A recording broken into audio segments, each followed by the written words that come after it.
SEC head coaches as well, as it was a crazy weekend for coach hirings, and we'll cover that. Of course, as I said, we'll certainly hit on the playoff and the other bowl games, but we're going to start, as we always do, with Alabama. Good morning, Scott. Good morning, Gary. How you doing, man? Good talking with you. Doing well. I just got through and I know you didn't hear it, but I just got through playing a clip from Nick Saban from 3 years ago that we pulled with him then, even with Alabama in the playoff. He's been very consistent that he thought the playoff would hurt the bowl games. And he was asked about players sitting out of the bowl games, and he said, well, I don't like to answer hypotheticals. What I would say is this, that when the bowl games are devalued the way they have been and the way they're going to be with this playoff, then players have to ask themselves the question. He said, what I would tell a player is that you get great value from playing well in the games. If you play well in the games that you play in, that's going to increase your value. But now Alabama is faced with that scenario, Scott. And I said this earlier, I don't know what the Alabama players that are going to go to the draft are going to do. I hope they play. Again, I think Alabama fans want to believe that playing at Alabama is a higher standard than playing at some other schools. But I'll say this, and I've already said it, and I want to get your reaction. Greg Byrne already sent out a social media message and emails to all the supporters, wanting you to buy tickets, wanting you to support the team, wanting Alabama fans there in big numbers to support this bowl game. We're excited about going. Okay, fine. But if your players, and I say if, because we have no idea. Everybody that Alabama's got may suit up and play, and I hope they do, and that'll solve this discussion. But if your players, if the game's not important enough to them to play in it, then why in the world should it be important enough for fans to buy tickets? I don't think fans want to see, they're going to work on next year's team. I don't think fans want to see next year's team in the bowl game. They want to see this team finish it out. So I do think that's a legitimate question. You want fans to buy tickets. You want fans to travel to the bowl game. You want to have Alabama fans there. But if it's not important enough to your players to play in it, then why should it be important enough to fans to buy tickets? Isn't that a legitimate question? I think it is. And to illustrate that point, Michigan went to the New Year's Day Six last year, and they had 4 guys on defense. 3 of them were first rounders. Yes, Gary Bush, and those guys didn't play. And what happened? They got clocked. Yeah, Florida destroyed them, and Florida got a 10th win. How often did we talk though last summer, and Gary moving up through the fall about Florida getting a 10th win and what it was going to mean to their team this year? And it meant a lot. That's all that Florida talked about in the offseason was beating Michigan in the New Year's Day Six bowl game and winning 10 games. That's all we heard last year. You know what? I bought into the hype. I'm like, hey, maybe Florida can go win the East. But you and I sat here this past summer and said, look, Florida's going to win 10 games, and people laughed at us. And guess what? Now they're back in a bowl game, going to go win 11 because they got a Michigan team last year that wasn't at full strength. So that's one thing. But yeah, eventually it was going to happen where you're not going to get to a bowl game that you certainly. And the Citrus Bowl is a great bowl. It is. It's a great place to go. Last time Alabama was down there, absolutely played probably one of its best games ever in the postseason and beat a really good Michigan State team led by Kirk Cousins. An 11-win Michigan State team. A Big Ten championship team, I should say. And just it was unbelievable how and a lot of guys played in that game. They went on. Mark Ingram played in that game. Julio Jones played in that game, and then they went on and played in the NFL and have had unbelievable careers.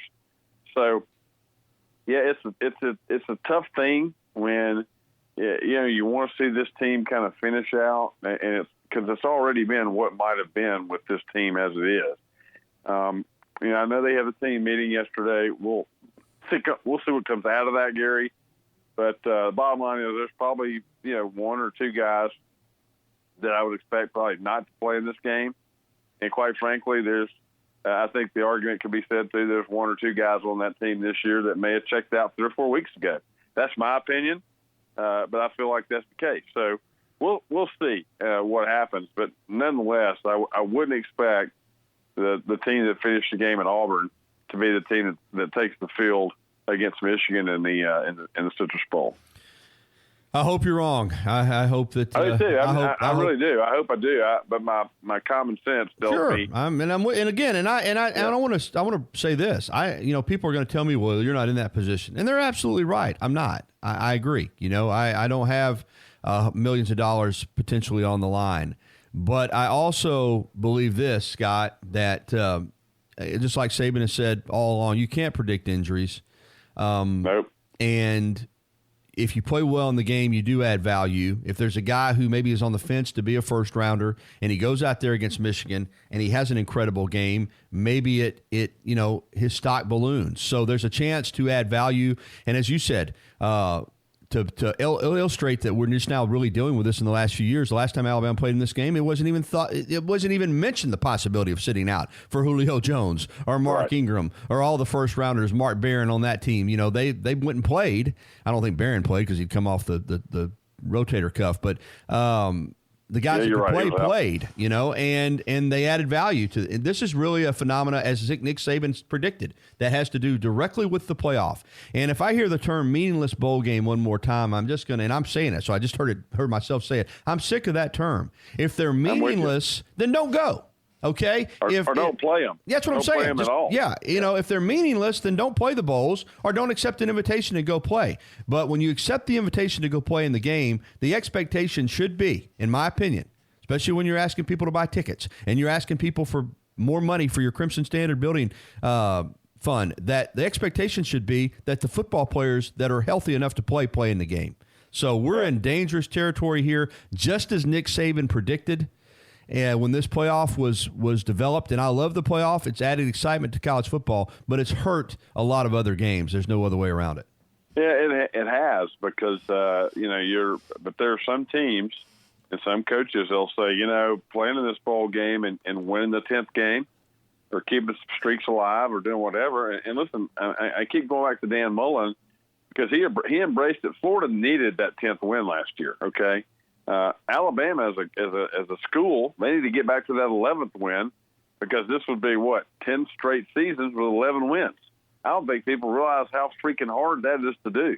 So there's a lot of reasons to go play the bowl game, keep the streaks alive that you've had in the past, and also get the bad taste out of your mouth out of this season. They're playing, a team that's won more games than anybody in the history of college football.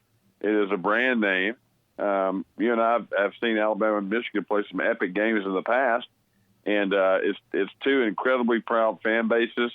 Anytime I've ever been around Michigan fans in a big setting like a major game like this, they're historical fans. They travel, they spend money, and they have great respect, I think, for Alabama and vice versa. And this will probably be, since on January 1, the biggest game that's going to be on television that day. So besides the Rose Bowl, because we all tune in and watch the Rose Bowl, and it gets huge numbers, as it should.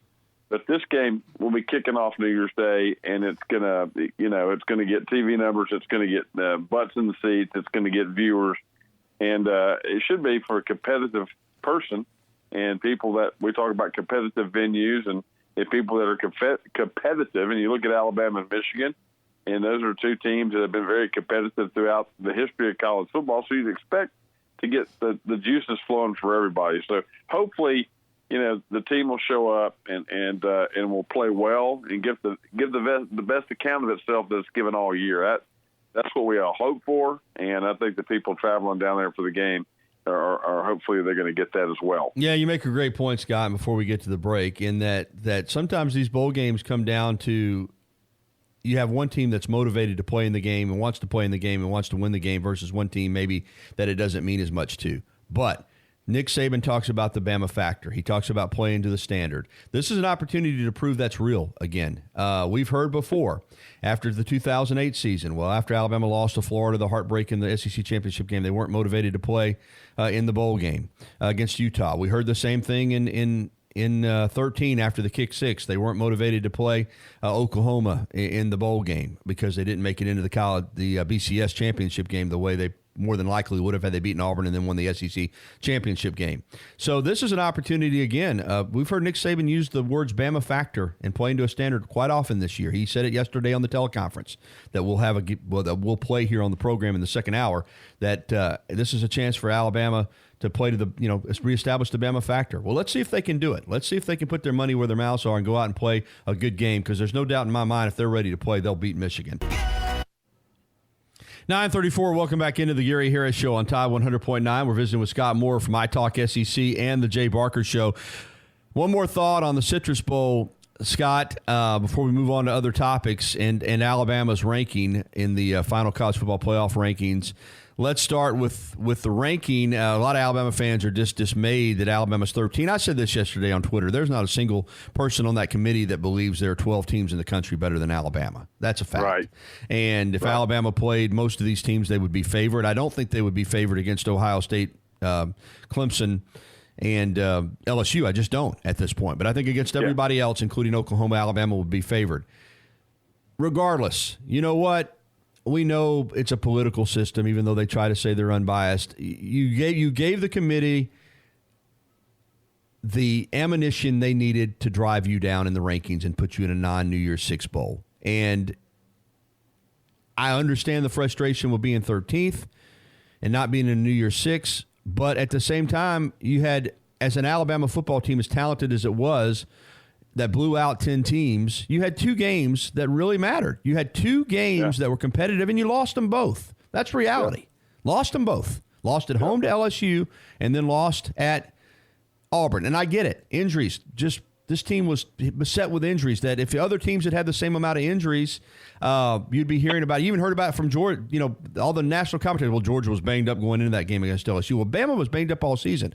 But nobody cares. That's the message here. When you've been 5 for 5 in playoffs, when you dominated college football the last 10 years, nobody feels sorry for you. Right, Scott? So you got to get over it. It is what it is. You're 13th. You're going to play Michigan in the Citrus Bowl. If you don't like it, then don't lose to Auburn in the Iron Bowl. You know, Dr. Galen McCullough was given the Distinguished Alumnus Award last night at the football banquet, and Dr. McCullough is a great friend of mine, and we're going to have him on the show later today, Gary. And I remember Dr. McCullough told me something about 10 years ago that has always stuck with me.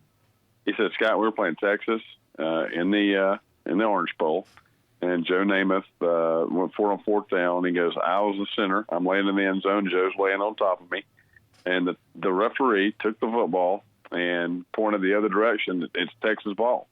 And we're laying in the end zone in front of the referee. And he looks up, he goes, hey, we have scored. We are in the end zone. And the ref said, go to the bench. I made the call. And we got over to the bench and expected for Coach Bryant to kind of be on our side. And Coach Bryant looked at Joe and he looked at me. And he said, next time you're there, you leave no doubt. You make no mistake that you get in the end zone. It's our fault that we left no doubt. And I had never heard that story before. Maybe a lot of the listeners hadn't either. But when I look back, this year is a situation where Alabama left too many opportunities on the table to leave no doubt. Okay, against LSU, and there were injuries. Obviously, there's all that can happen, and played extremely well when they had to in the other games. But turnovers, a bad 2.5 minutes before the half, not being able to get off the field on third down, not being able to make a play here or there that Alabama has been making the last decade, going down to Auburn and throwing 2 picks, letting them not get off the field on third down when you had control of the game. I mean, you can go on and on and on. There's about 10, 12 plays this season. You make those plays, then you're sitting here probably in the playoff. Yeah, those plays didn't go your way, and this is what happens. And my point to all that is, you know what? And when you put your hands and your fate into a room full of people in a committee and ask them to grade you, then you are leaving. You know, that's not leaving any doubt. Okay, you're putting your hands at somebody else. Hey, you're putting your hands in the referee right there at the 2-yard line, and you may have got in, but the ref didn't see it that way. But there's nothing you can do once everybody says, hey, you're not good enough to be in the playoff. And that's the lesson here is never, ever, ever put your hands in the fate of a committee, ever. You don't ever do it. And Alabama had their chance not to, and they didn't. And that's why we're all sitting here today frustrated, upset about what might have been, because we're used to playing for championships around here. And everything else that's the standard.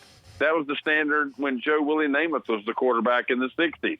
There was Alabama fatigue then, Gary. It's been going. There was, Dabo mentioned it yesterday. 1966. That team that didn't win the national title, falling from 1 to 3. That was Alabama.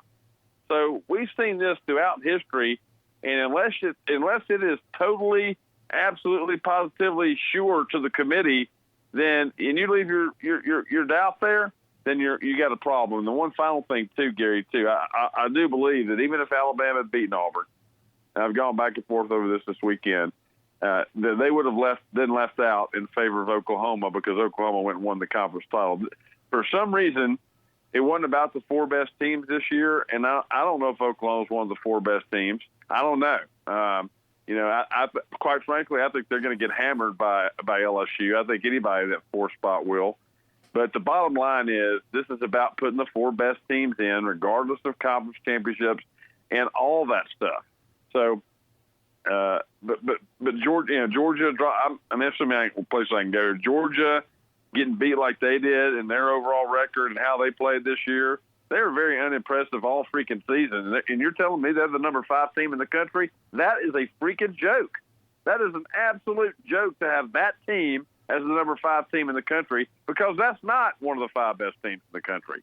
So that's my problem. If you're going to rate teams and tell us, hey, this is who we believe are the best teams in the country, then effing get it right. Get it right. You know what I'm saying? You've got to get it right. You can't mess it up.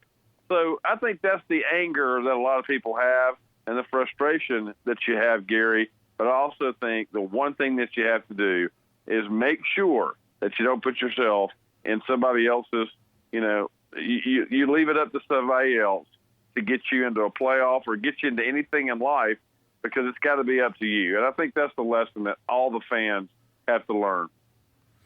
Well, I'm not so sure. I mean, I'm not sure Alabama wouldn't have gotten in. I think it would have been an interesting discussion. Well, this committee would have been – I totally agree. It would have been a great discussion.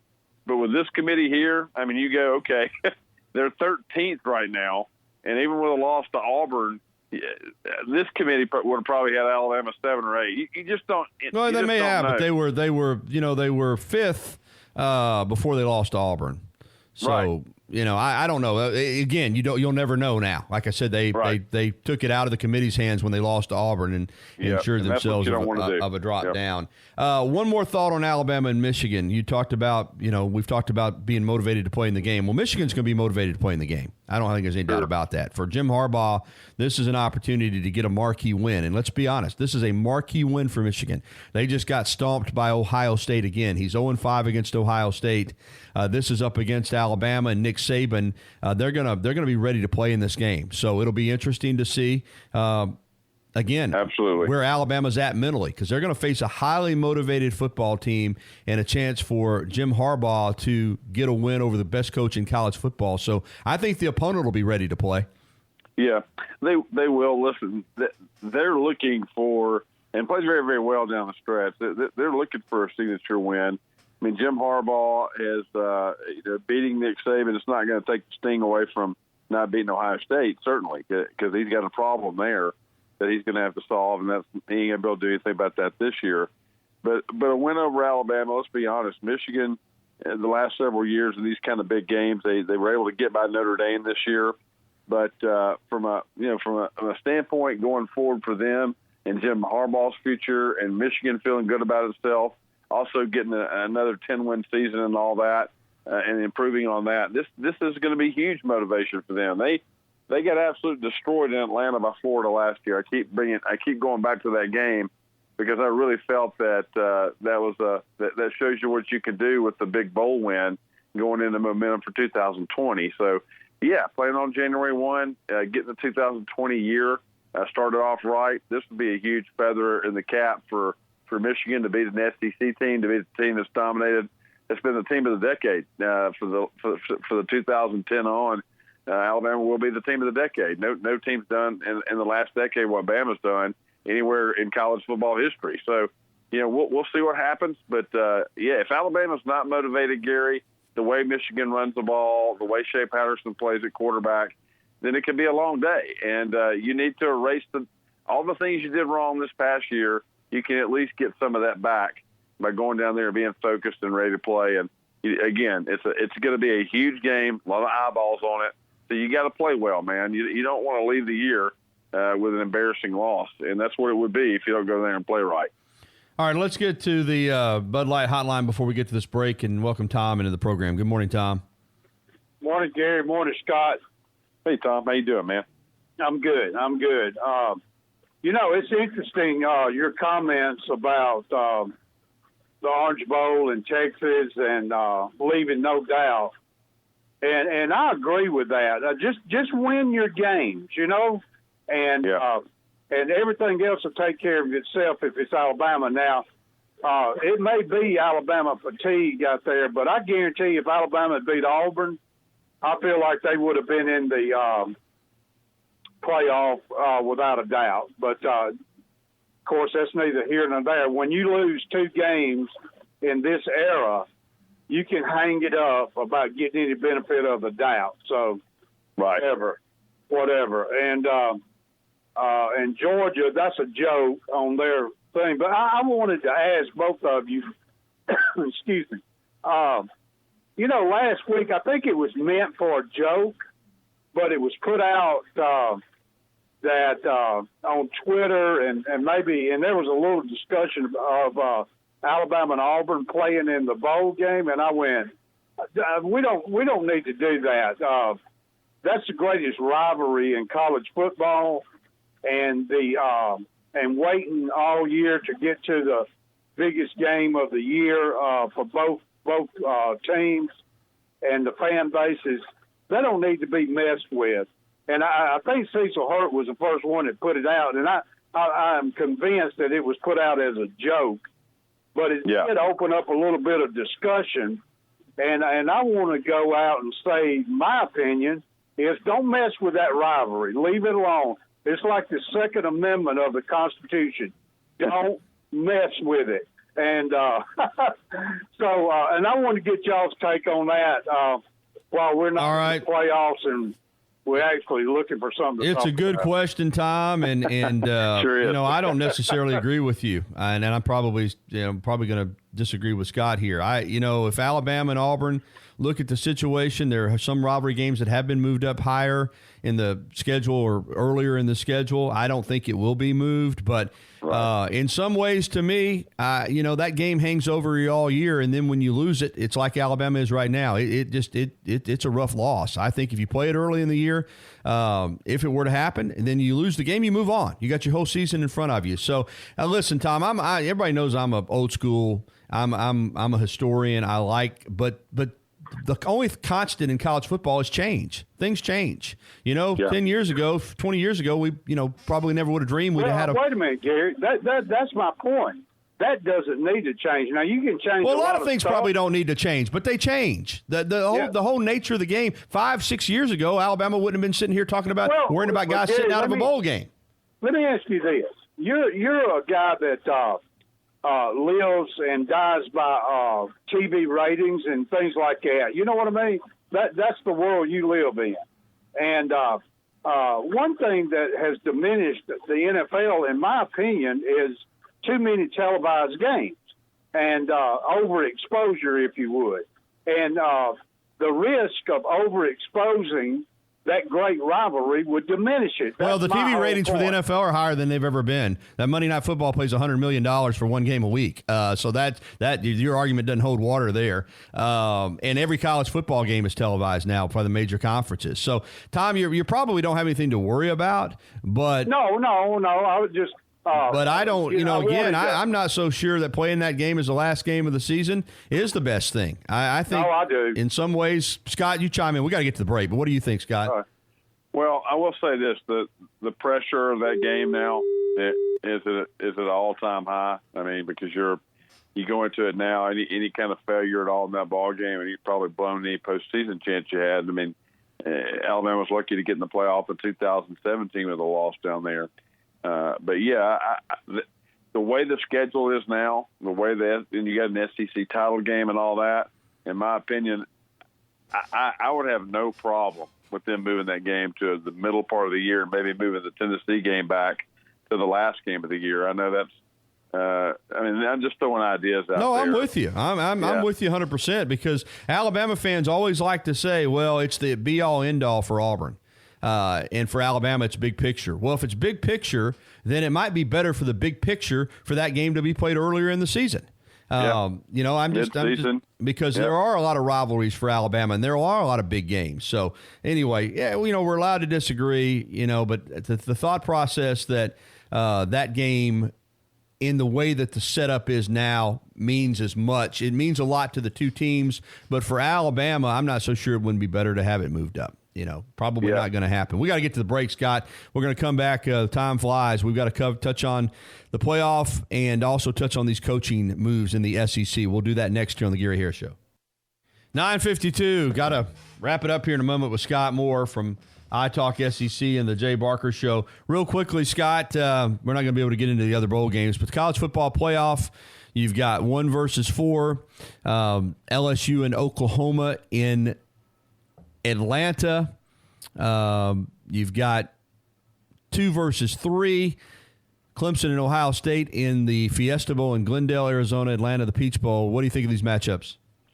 Well, the national title picture with LSU, the way they played this past weekend, and going against Oklahoma, it'll be a good matchup. Historically, I think they'll get a lot of eyes. I don't know if Oklahoma's going to have much of a chance in that ball game, Gary. If LSU plays like they did this past weekend, I've watched Oklahoma play a lot. I know you have.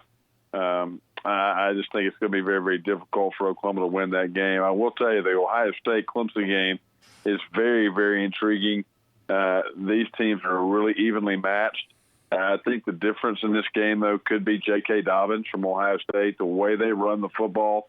When the passing game and the injuries and all that stuff caught up with them a little bit in the first half, last weekend against Wisconsin, what they did, they went to their battering ram, and nobody's been able to stop him all year. He's as good as any tailback we've seen all year. Ohio State's defense is going to be the best defense that Clemson has seen in a long, long time. They're going to be able to get pressure. That's just an interesting ball game there. So it'll be interesting to see.